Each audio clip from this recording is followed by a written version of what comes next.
नेहा अपने कमरे में अकेली बैठी है। उसके चेहरे पर आंसू बह रहे हैं क्योंकि वह फोन में सिसक रही है। अपनी सिसकियों के बीच नेहा चिल्लाती है, मां, मैं यहां खुश नहीं हूं। कोई मेरी बात नहीं सुनता। भोजन कक्ष तनाव से भरा है क्योंकि परिवार रात के खाने के लिए इकट्ठा होता है। नेहा चुपचाप बैठती है। अनकहे शब्दों का भार हवा में भारी होता है। तुम्हें केवल अपने माता पिता के घर की परवाह है, उसकी सास आरोप लगाती है, शब्द तीखे और चुभने वाले। तुम्हें तो घर के काम भी ठीक से करने नहीं आते, उसकी भाभी ने कहा और जख्म को और गहरा कर दिया। नेहा चुप रहती है। उसकी आंखों में आंसू आ जाते हैं क्योंकि रोहित चुपचाप अपना खाना खाता है, कुछ नहीं कहता। नेहा खड़ी होती है। उसकी आवाज कांपती है क्योंकि वह घोषणा करती है, मुझे इस घर में इज्जत नहीं मिलती, कोई मेरी बात नहीं सुनता। मैं भी इस घर का हिस्सा हूं और मुझे भी सम्मान चाहिए।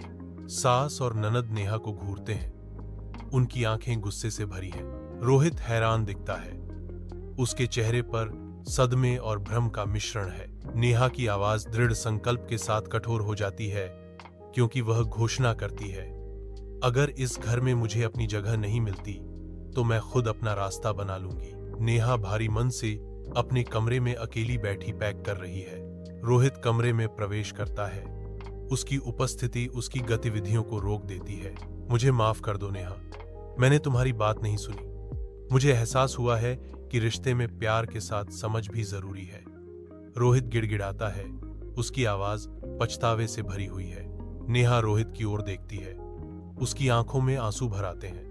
मैं तुमसे प्यार करता हूं और मैं चाहता हूं कि तुम इस घर में इज्जत के साथ रहो, रोहित घोषित करता है।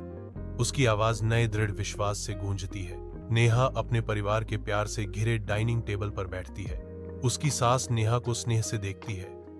उसकी आंखें गर्मजोशी से भरी हैं। उसकी भाभी माफी मांगती है। उसकी आवाज अफसोस से भरी हुई है। रोहित कहता है, हम सब तुमसे प्यार करते हैं नेहा, तुम इस घर का हिस्सा हो। नेहा मुस्कुराती है। खुशी के आंसू उसकी आंखों में भर आते हैं।